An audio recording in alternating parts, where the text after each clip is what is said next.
Bouchaïb Hayat, chef service du maladie infectieuse du CHU Tizi Ouzou. Aujourd'hui, vous organisez une journée de sensibilisation contre les maladies infectieuses. Est-ce qu'on peut avoir une idée sur la portée de cette journée? Oui, alors on a célébré cette année la journée mondiale du sida. On s'est dit, allez, pourquoi ne pas organiser une journée de dépistage et de sensibilisation pour la population de Tizi Ouzou, pour qu'on puisse avoir une idée sur l'étendue des infections liées au sang, notamment transmissibles par le sang, chez notre population.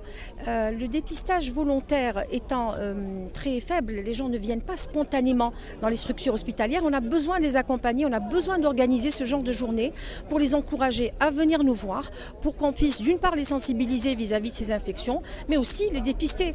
Et aujourd'hui, on profite d'une opportunité, celle de la disposition.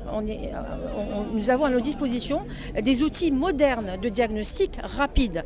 Auparavant, pour avoir un rendu de diagnostic par rapport aux hépatites virales, puisque c'est de là qu'il s'agit aujourd'hui, c'est de dépister et l'hépatite virale, la C notamment, et aussi le VIH, eh bien nous avons en notre possession des moyens de diagnostic très rapides. En 10 minutes, nous pouvons faire et le prélèvement et rendre le résultat aux patients, ce qui est quelque chose d'extraordinaire.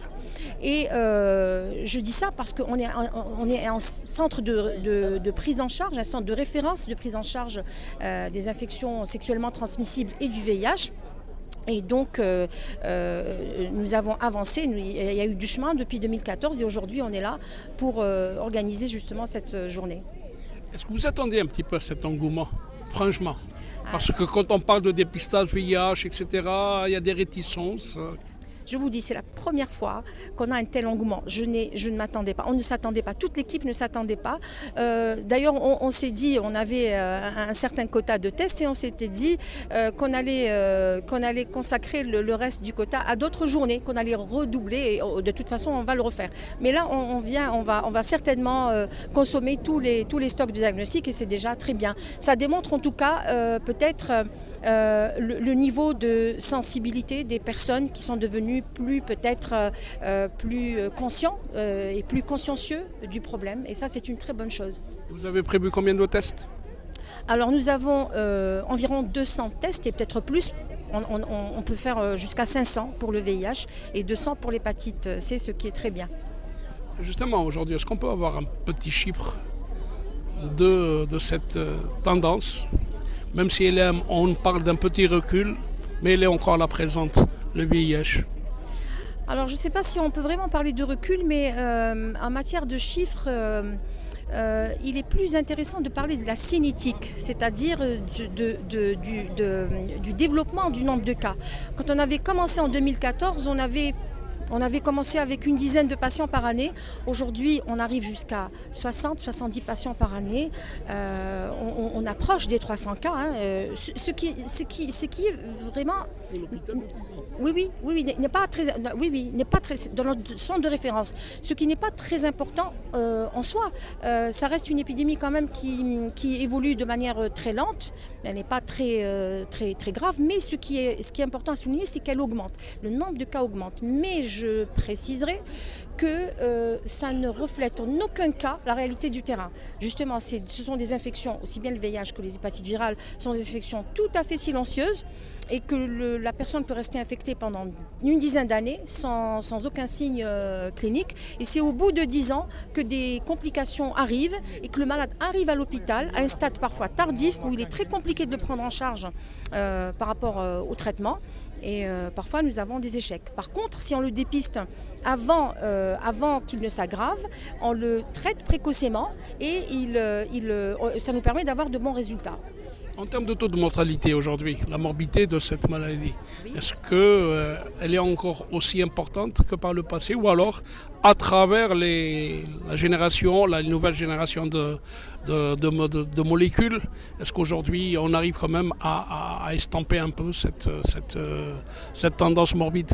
Alors absolument, si le nombre d'infections a augmenté, eh bien au contraire, le nombre de cas mortels a nettement reculé grâce justement à ce dépistage qui se fait et grâce également au traitement. Aujourd'hui, on a des molécules plus robustes.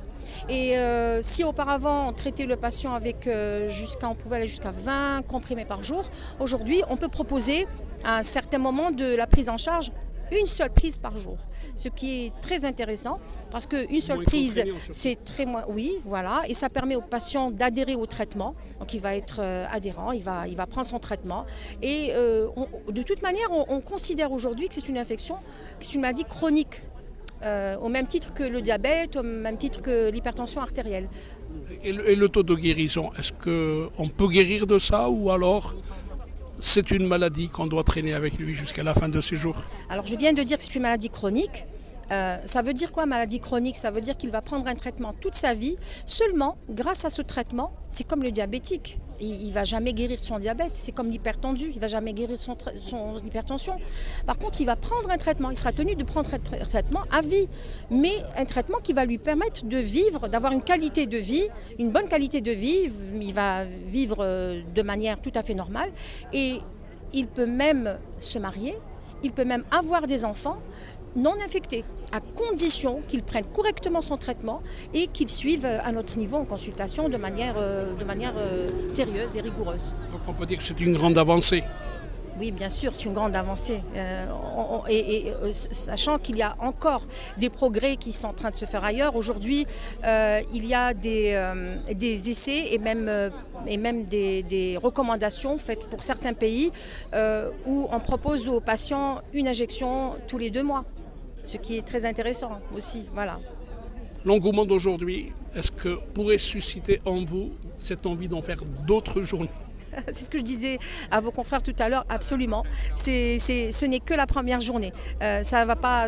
Aujourd'hui, on a célébré, on a organisé cette journée, mais on le fera de manière régulière en dehors de toute célébration. Voilà. Merci. Merci à vous.